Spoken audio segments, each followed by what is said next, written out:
ثانی انٹرنیشنل حج عمرہ tours and travels حج عمرہ جانے کے خواہشمند حضرات اسکرین پر دیے گئے نمبرز پر کال کریں۔ السلام علیکم، میں ذکی الدین صدیقی عرف مشہور سر اورنگ آباد۔ میں 2024 حج کے لیے سعودی میں آیا ہوں اور الحمدللہ حج کے ارکان بھی مکمل ہو چکے ہیں۔ اللہ کے کرم سے سب ارکان ہر حاجی کے اللہ نے پورا کروا دیا ہے۔ ابھی اپنے ہندوستان میں کچھ رومرز چل رہے ہیں اور وہ رومرز جو ہیں سوشل میڈیا پہ کہ کچھ مراٹھی اخبار میں بھی کہ 500 حاجی مر گئے، 700 انتقال کر گئے، 1000 انتقال کر گئے، ایسے رومرز جو چل رہے ہیں۔ میں یہاں پر موجود ہوں اس لیے کہ بھئی آپ یہ رومرز کو ہمارے دیش میں نہ پھیلائیں اور سوشل میڈیا سے ذرا ہمارے حاجی جو اس وقت یہاں پر موجود ہیں وہ سوشل میڈیا سے پرہیز کریں۔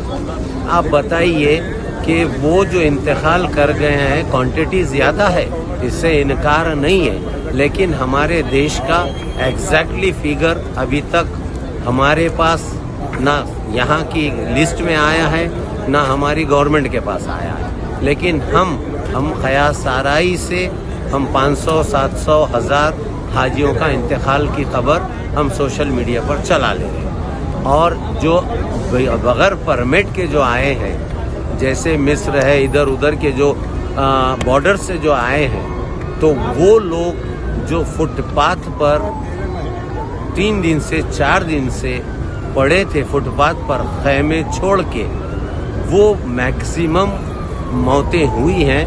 جیسے ہو سکتا ہے شاید مصر، جارڈن، جہاں سے بھی لوگ آئے تھے، تو ان لوگوں کی کوانٹٹی زیادہ ہے کیونکہ ان کو ٹینٹ نہیں تھا، ان کو اے سی نہیں تھا، ان کو ٹھنڈا پانی نہیں تھا، ان کو صرف اپنی ایک چھتری تھی اور نیچے ایک چٹائی تھی۔ وہ لوگوں کا انتقال ہوا ہے۔ ہاں، ہمارے حاجیوں کو تکلیف ہوئی ہے، اس سے کوئی انکار نہیں ہے، لیکن میں اللہ کے واسطے ہمارے ہندوستان کے حاجیوں سے ایک گزارش کرتا ہوں کہ اللہ کے واسطے آپ اپنے اللہ کے گھر آئے ہوئے ہیں، آپ اللہ کے گھر کی بدنامی نہ کرتے ہوئے تکلیفوں کا سامنا کریں، اور تکلیفوں کا سامنا کر کے آپ یاد کریں کہ 1400 سال پہلے ہمارے صحابیوں نے اور نبیوں نے کس انداز سے حج کے ارکان مکمل کیا۔ نہ چھت تھا، نہ پانی تھا، نہ کچھ تھا، اور اس کے باوجود آج آپ کے پاس اے سی ہے، آپ کو بس سروس ہے، آپ کو پہاڑوں پہ سے نہیں چڑھنا ہے۔ اس کے باوجود ہمارے حاجیہ، میں معافی کے ساتھ چاہتا ہوں کہ ہم ناشکرانہ پناہ کر رہے ہیں۔ براہ مہربانی اس کو پرہیز کریں اور زیادہ سے زیادہ یہ سوشل میڈیا کا پرہیز کریں۔